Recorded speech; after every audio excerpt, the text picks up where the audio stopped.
My sister marched straight up to me in the middle of the crowded Scottsdale medical lobby. She raised her voice, making absolutely sure every nurse, patient, and receptionist in the room could hear her. Still alone, Vanessa, look at you. Derek finally did the smartest thing of his life. He left you.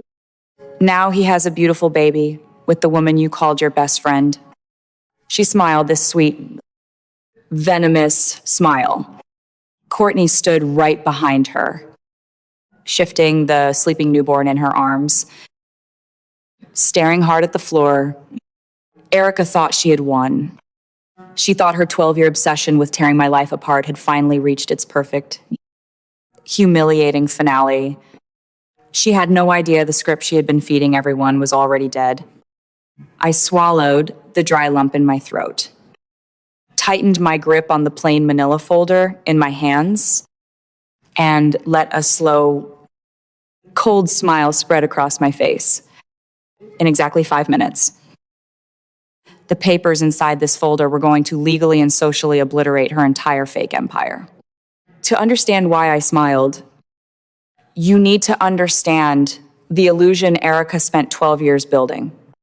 I am 34 years old, and I teach high school English. My days are spent managing manipulative teenagers, grading papers, and dealing with tantrums.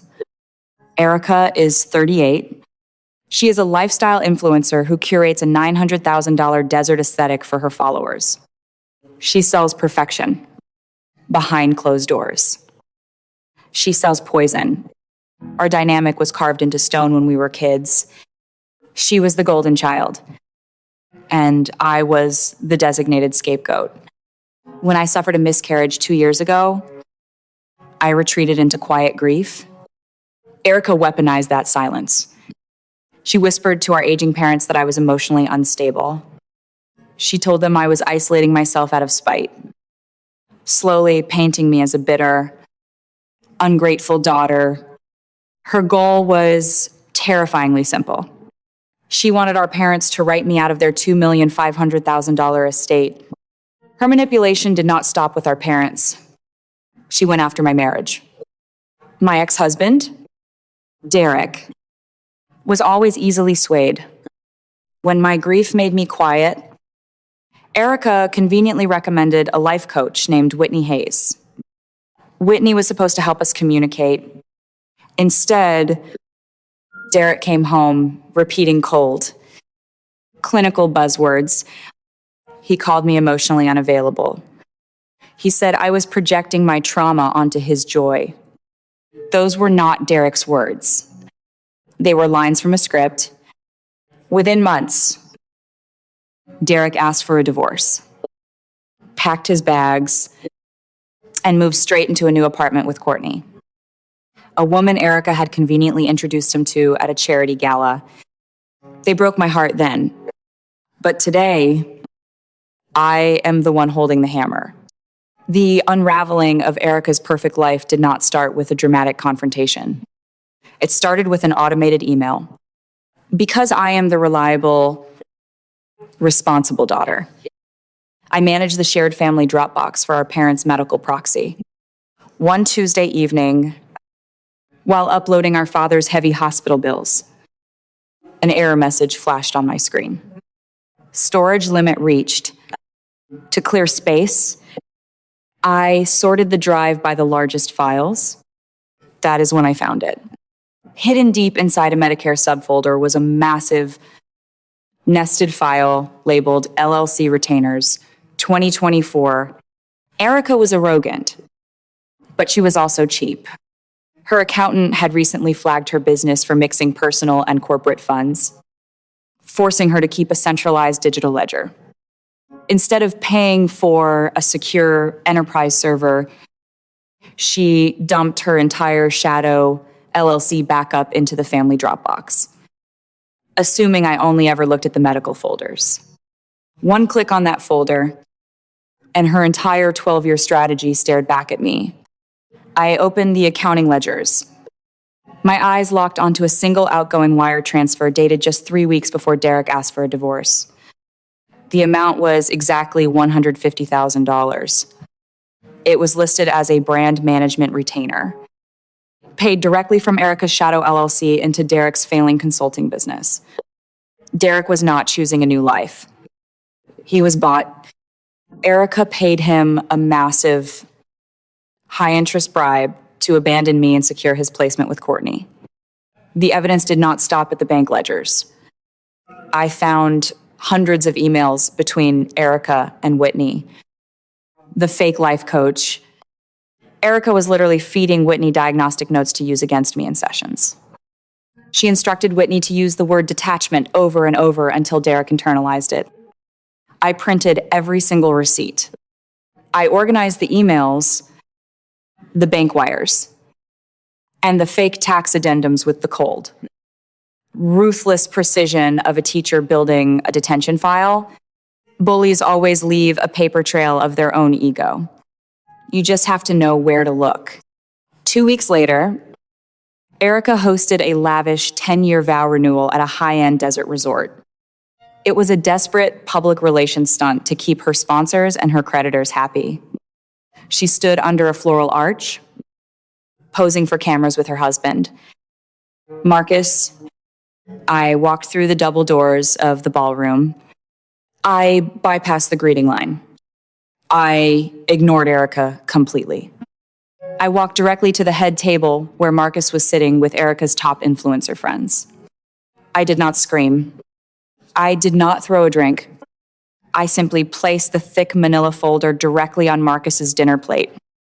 Erica rushed over, her face flushed with frantic anger.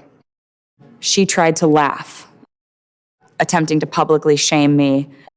She told the table I was having another episode. I kept my voice perfectly level. I told Marcus to look at page 4. Marcus opened the folder. He read the bank statement showing the $150,000 wire to Derek. He read the emails coordinating the destruction of my marriage. But Marcus was a smart man. His shock was not just moral. It was legal. I had highlighted the Shadow LLC documents. Erica had kept this hidden company completely off the joint tax returns Marcus signed every single year. She had forged his signature on the addendums to hide the bribe. Marcus realized his wife was committing massive federal tax fraud, making him legally vulnerable. The blood drained from his face. Out of sheer self-preservation and deep disgust, he stood up, dropped his napkin on the floor, turned on his heel, and walked out of the resort. Erica stood there, completely humiliated, as her sponsors watched her fake marriage crumble in real time. Toxic people never retreat when they are cornered. They double down, terrified of losing her husband, her sponsors, and facing bankruptcy. Erica struck back with vicious intent. She needed our parents' $2,500,000 estate immediately to save her home from foreclosure. She bypassed family mediation entirely and filed an emergency conservatorship over our parents in state court. She submitted a perjured, notarized affidavit claiming I was financially abusing our parents and embezzling their retirement funds. She thought she could use the legal system to drown me in paperwork and banish me from the family forever. She forgot that courtrooms require evidence. I skipped the emotional defense. My probate lawyer and I immediately filed a counterpetition. We demanded a full forensic audit of Erica's LLC to determine her financial fitness to act as a conservator. Under the brutal light of legal discovery, Erica was forced to surrender her unedited books to a judge. The courtroom was freezing. I sat perfectly still at the plaintiff's table. Derek sat in the gallery, sweating through his shirt, having been subpoenaed as a financial witness. The judge, a stern woman with zero tolerance for family games. Read the Shadow LLC records aloud into the public microphone. She read the $150,000 bribe. She read the fraudulent tax addendums. She read the emails proving Erica had orchestrated a fake psychiatric intervention. Sweat beaded on Erica's forehead. Her hands shook so violently she had to grip the edge of the wooden table. In that singular moment, she realized she had just committed felony perjury on the stand. The judge threw out the conservatorship with prejudice. The gavel slammed down, echoing through the silent room like a gunshot. The court formally referred Erica to the Arizona Attorney General for elder financial abuse and corporate fraud. The fallout was absolute. Because court transcripts are matters of public record, I legally forwarded the PDF of the judge's ruling to every single one of Erica's brand sponsors. Her influencer empire was deleted overnight. Her $900,000 desert home went into immediate foreclosure.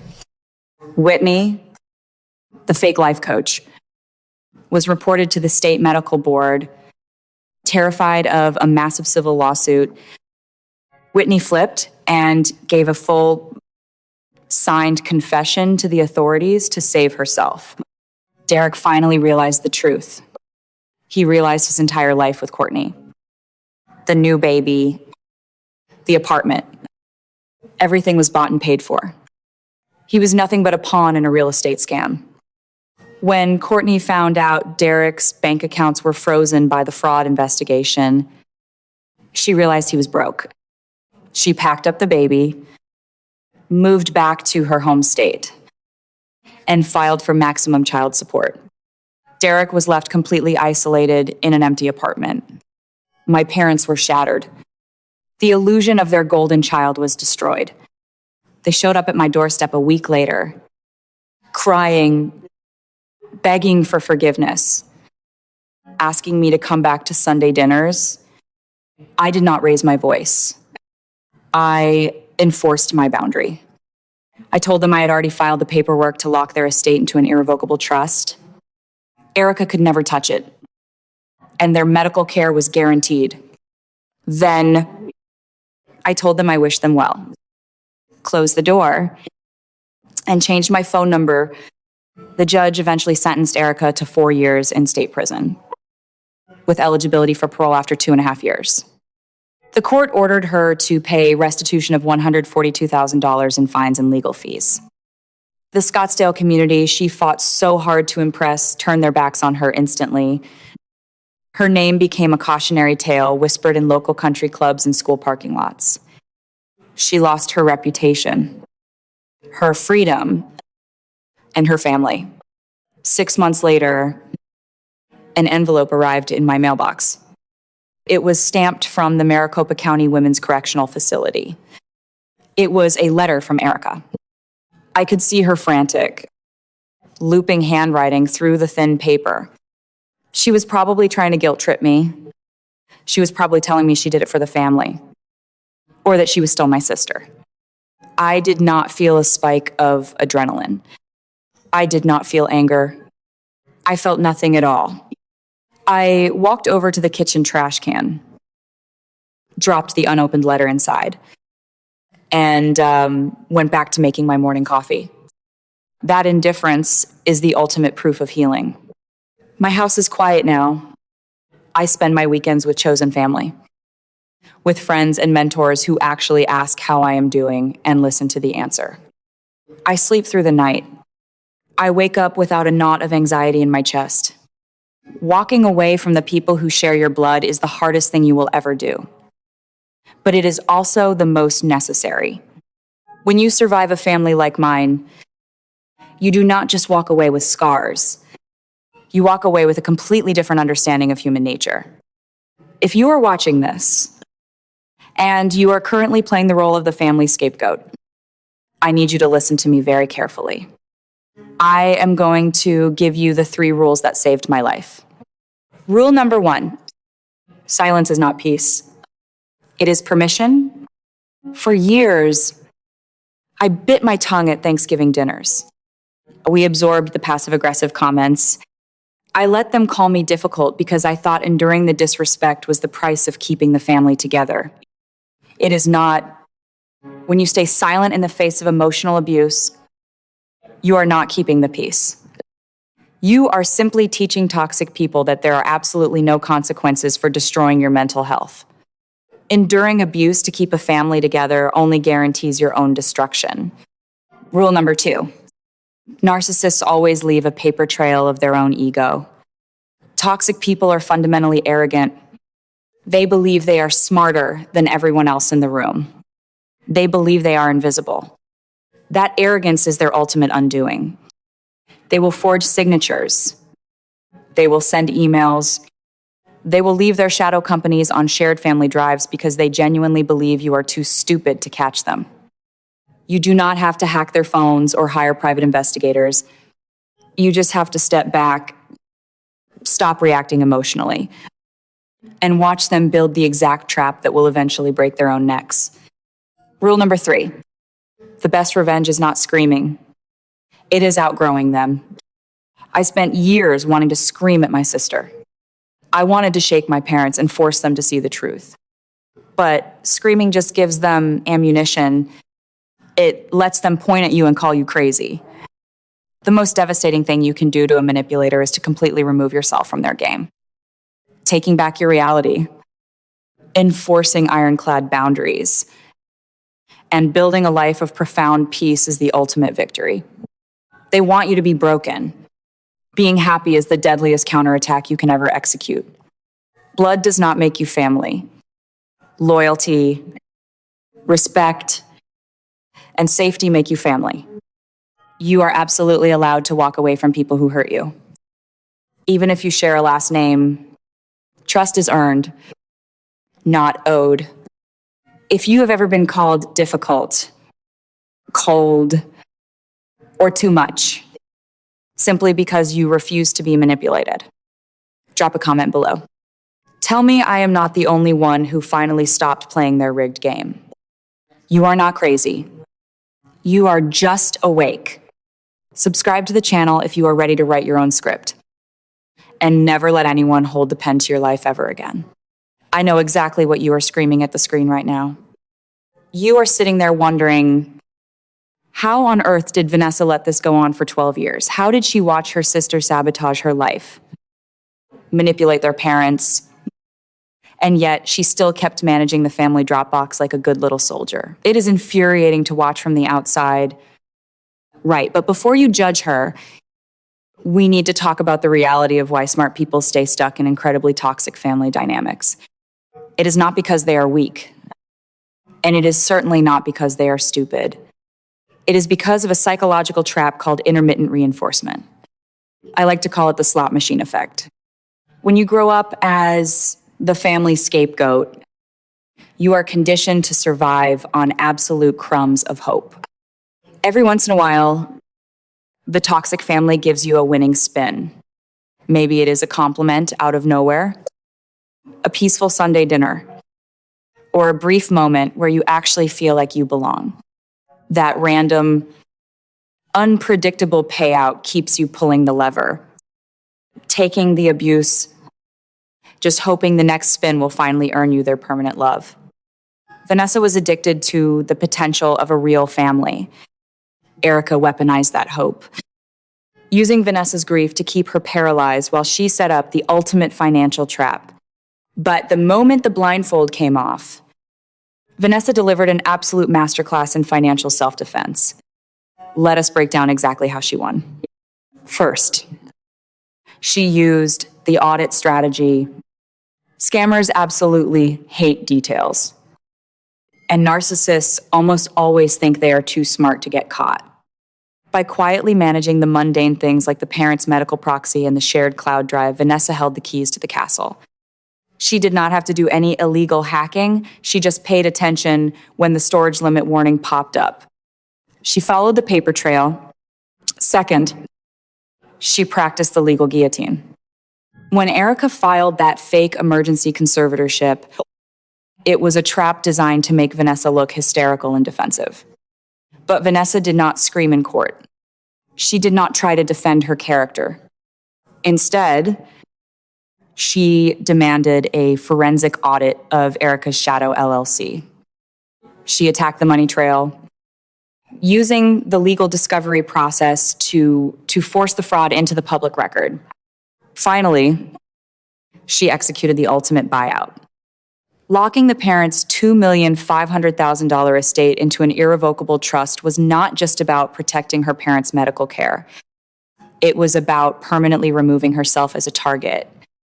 She secured the asset, cut off the financial parasite, and bought her total untouchable freedom.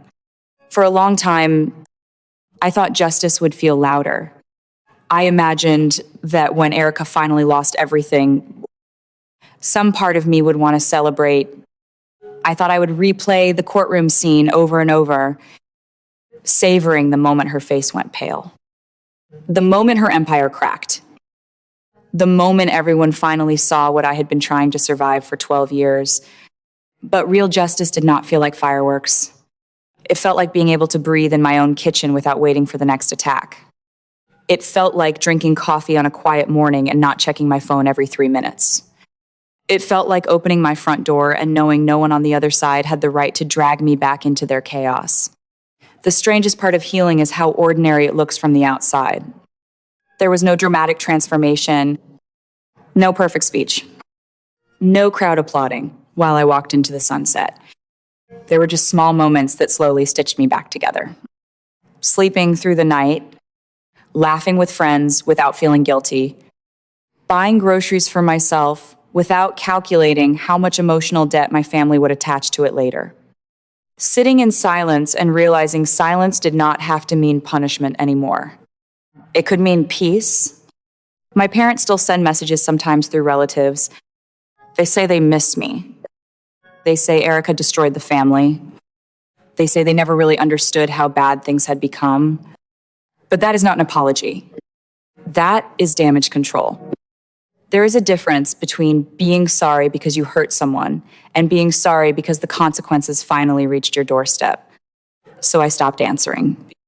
Not because I hate them, not because I want them to suffer, but because access to me is no longer free. Love without accountability is just another cage with softer walls. Derek tried once too. His message was long, messy, and full of regret. He said he had been manipulated. He said Erica got inside his head. He said losing me was the biggest mistake of his life. Years ago, those words would have broken me. I would have cried over them. I would have searched every line for proof that I had finally been chosen. This time, I read the message once and deleted it because betrayal explained is still betrayal. A weak man being manipulated does not erase the fact that he chose to abandon me when I was grieving. He chose the easier story. He chose the woman Erica placed in front of him. He chose comfort over character. And I no longer confuse regret with repair.